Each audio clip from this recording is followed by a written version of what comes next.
Cyril, le PSG s'est incliné à Milan après s'être incliné à Newcastle, 2 défaites de suite à l'extérieur, si bien que Paris perd la tête de son groupe, deuxième, à 1 point seulement du troisième, à 2 points seulement du quatrième. Est-ce que Cyril, le PSG est en danger ? Oui, le PSG est en danger. Ils avaient grillé un joker à St James Park. Ils ont grillé beaucoup plus qu'un joker cette fois-ci à San Siro parce que il va y avoir la réception de Newcastle. Alors on sait que Paris à domicile c'est quand même beaucoup plus facile pour eux. Il n'empêche que quand on a vu ce qu'a mis en place Newcastle à l'aller et le type de combat qui devrait attendre le Paris Saint-Germain, c'est pas exactement dans ces dispositions-là que Paris brille. Et puis surtout, s'ils venaient à jouer une finale à Dortmund, dans l'ambiance allemande qu'on connaît, vu ce qu'on a vu du Paris Saint-Germain cette année, mais même plus largement sur les 3 dernières saisons à l'extérieur, oui, il y a quand même des signaux assez alarmants pour Paris. Moi, je crois qu'ils vont se qualifier parce que je pense que la réception de Newcastle devrait suffire à les propulser en 8e de finale. Moi, ce qui m'inquiète, c'est que, comme l'an dernier, s'ils terminent deuxième, regardez les premiers groupes et les deuxièmes de groupe, là, actuellement. Voilà, il y a 107 niveaux d'écart. Tu risques de taper City, le Real, le Barça ou je ne sais qui. Alors que si tu termines premier, c'est beaucoup plus ouvert. Ça, c'est une première chose. Et une deuxième chose, c'est qu'en 8e de finale, Paris jouera nécessairement à l'extérieur l'un de ces deux matchs. Et là, il n'y aura pas de filet de sécurité. Ça risque de mal se passer.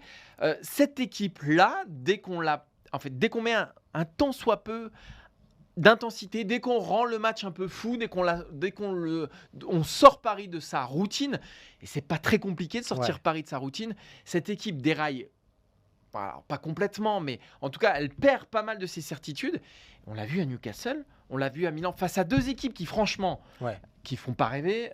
Newcastle, oui. Mais qui mettent juste des ingrédients dignes d'un match de Ligue des Champions. Voilà, exactement. Il y a de l'intensité, tout simplement. Mais il y a finalement à Milan ou à Newcastle, il y a assez peu de talent individuel. Je veux dire, on n'est pas sur du City, sur du Real Madrid. Intrinsèquement, Paris devrait être au-dessus. Mais ça ne fonctionne pas. Et ça, c'est inquiétant. Et ça, c'est un vrai danger pour le PSG.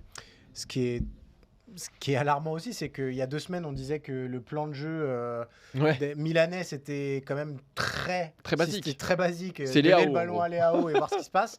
On a vu ça aussi du côté du Paris Saint-Germain cette saison, avec moins de talent que par le passé. Il n'y a plus Verratti, il n'y a plus Neymar, il n'y a plus Messi. Donc ces fulgurances individuelles-là, elles viendront moins. Et la progression collective n'est pas encore identifiable. Elle est irrégulière en fait. Elle est franchement irrégulière. Moi, j'ai du mal vraiment à savoir ce que cette équipe de Luis Enrique a dans le ventre. Chaque fois qu'on pense qu'elle a franchi un palier, elle fait 2 pas en arrière. C'était le cas à Newcastle, c'était le cas face à Milan.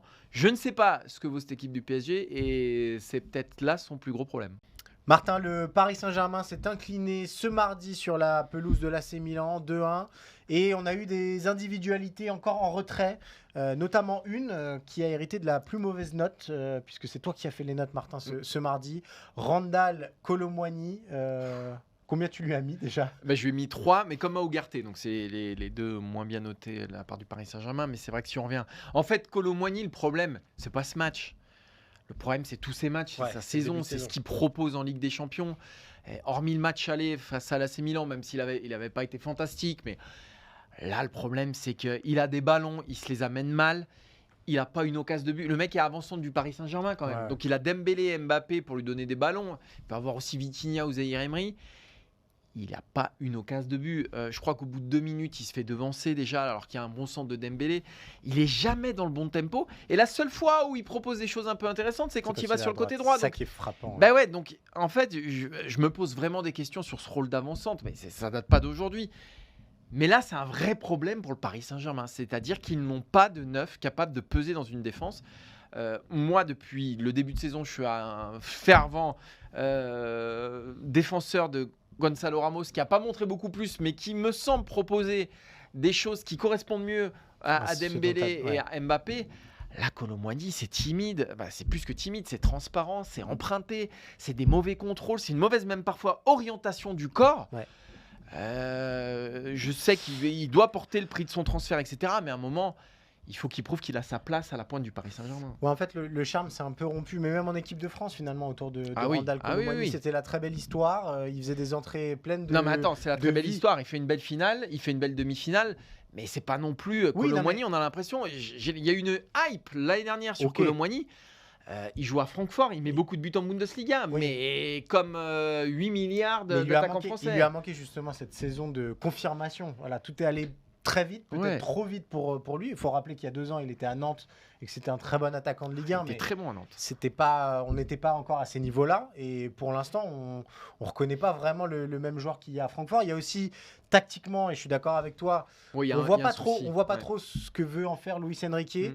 Et je pense que lui aussi l'a compris. Et quand il joue à droite, il est impactant. Son meilleur match est peut-être face à l'OM, où il fait des rushs côté droit et Oui, c'est des vrai. passes décisives. Moi, Donc dans l'axe, il souffre trop face à la densité physique, Ouais. et notamment en Ligue des Champions. Alors en Allemagne, je pense que ça pouvait passer. il y avait des espaces. Il y avait des espaces et puis c'est un jeu beaucoup plus ouvert.